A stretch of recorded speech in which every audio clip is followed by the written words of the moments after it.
मुंबई महानगरपालिकांच्या निवडणुका जेव्हा जाहीर झाल्या तेव्हा मुख्यमंत्री देवेंद्र फडणवीस यांनी मुंबईत 200 ठिकाणी वायफाय देण्याची घोषणा केली। पण ही घोषणा खरंच प्रत्यक्षात उतरली आहे का? बघूयात रियालिटी चेक। मुंबईमध्ये आज आम्ही 500 वायफाय हॉटस्पॉट्स हे गो लाईव्ह केले आहेत आणि आता ते जनतेला उपयोगाकरता खुले करण्यात आले आहेत। हे पब्लिक हॉटस्पॉट्स आहेत आणि लवकरच 500 वरून आता आम्ही 1200 वर देखील जाणार आहोत आणि या माध्यमातून मुंबईला स्मार्ट सिटी करण्याकडे एक महत्त्वाचं पाऊल आम्ही उचललेलं आहे। आपले सरकार वायफाय।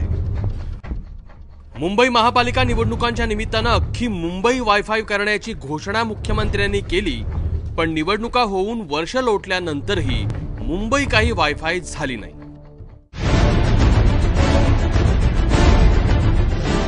आपण पाहता इथे आपल्याला आपलं सरकार वायफाय असं दिसतंय, कनेक्टेड आहे। तर आपण बघूया की आपण खरंच कनेक्टेड होतोय का।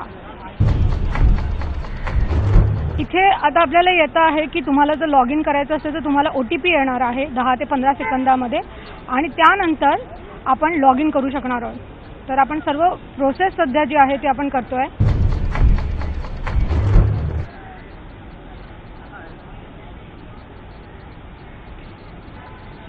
आपण पाहतोय की सध्या मोबाईलवर दिसतं आहे वायफायचं जे चिन्ह आहे ते दिसतं आहे।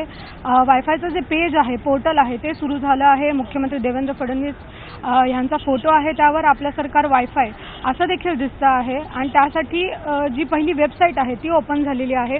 इथे खरं तर 10 ते 15 सेकंदमध्ये अपेक्षित होतं की एक आपल्याला OTP नंबर येईल आणि तो नंबर ॲड केल्यानंतरच पुढे आपण लॉग इन करू शकू। 10 ते 15 सेकंदहून जास्त वेळ गेलेला आहे। असा कोणताही SMS आलेला नाहीये, OTP नंबर आलेला नाहीये। आता मंत्रालयाच्या समोरच वायफायनं मान टाकल्यानंतर आम्ही विधानसभेच्या समोर पोहोचलो। जर आपण पाहिलं तर वायफायच्या ऑप्शनमध्ये आपलं सरकार मुंबई वायफाय हे कनेक्टेड म्हणून दाखवत आहे। आपण पाहू शकत असाल ऑप्शन तर आलेला आहे आपल्याला आपलं सरकार वायफाय। आता आपण बघूया हे कनेक्ट होतंय का।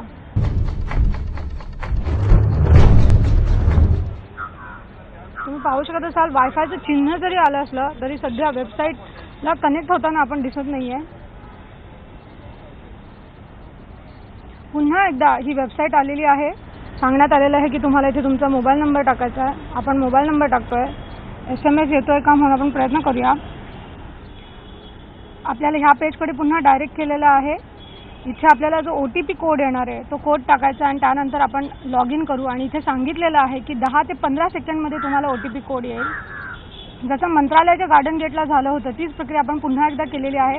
वेबसाईट दिसते, नेमकी काय करायचं ते सांगितलेलं आहे। तुम्हाला OTP नंबर देण्यात येईल SMS वर, त्या SMS चा OTP कोड इथे टाकायचा आणि त्यानंतर तुम्ही कनेक्ट कराल असं सांगण्यात येत आहे। आपण पाहतोय आपण अजूनही आपल्याला OTP कोड आलेला नाही आहे। 10 ते 15 सेकंदहून जास्त वेळ झालेला आहे। या आधीच्या स्पॉटवर जे झालं ते पुन्हा एकदा विधान भवनावर दिसतंय।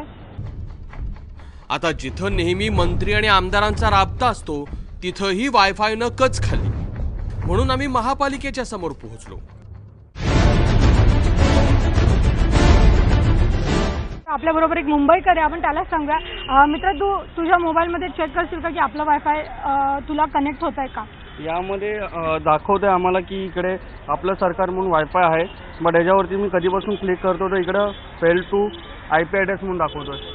तर मी खूप ट्राय करतोय तरी हे ओपन होत नाहीये आणि हे मी सेशनवरती पण गेलो CSTच्या, तरी मी तिकडे ओपन करतो तर तिकडे ओपनही दाखवत नाही। तिकडे जरी मी कनेक्ट करायचा प्रयत्न केला, कनेक्ट होतं, लगेच 2 मिनिटांनी लगेच ते फेल दाखवतं। मुंबईतल्या 3 प्राईम लोकेशन्सवर ही अवस्था, तर इतर मुंबईत काय असेल याची कल्पनाही करायला नको। निवडणुकामध्ये दाखवलं जातं की जेवढे यंग जनरेशन आहे या सगळ्यांना वायफाय यूज केलं पाहिजे, त्यांना इंटरनेटमधून खूप काही सुविधा भेटतात आणि खूप काय भेटतं, पण आम्ही इकडं खूप ट्राय करतो तर इकडून काहीच होत नाही आहे। तरी आम्ही प्रयत्न करतोय आणि आम्ही हेच म्हणेन की सरकारला की लवकर या गोष्टी जर तुम्ही उपलब्ध करून द्या। नुसतं निवडणुकीबद्दलच तुम्ही तेव्हाच बोलता, पण त्यानंतर काहीच तुम्ही बोलत नाही। मतदारांना रिझवण्यासाठी तेव्हा देवेंद्र फडणवीस यांनी मुंबईतल्या 200 ठिकाणी वायफायची घोषणा केली, पण ती प्रत्यक्षात अंमलात मात्र आली नाही। तेव्हा वायफायवरच्या जाहिरातीतल्या फोटोला स्मरून तरी मुख्यमंत्र्यांनी आपला शब्द खरा करावा अन्यथा मुंबईकरांची घोर फसवणूक झाली असंच म्हणावं लागेल। रश्मी पुराणिकसह ब्युरो रिपोर्ट, एबीपी माझा, मुंबई।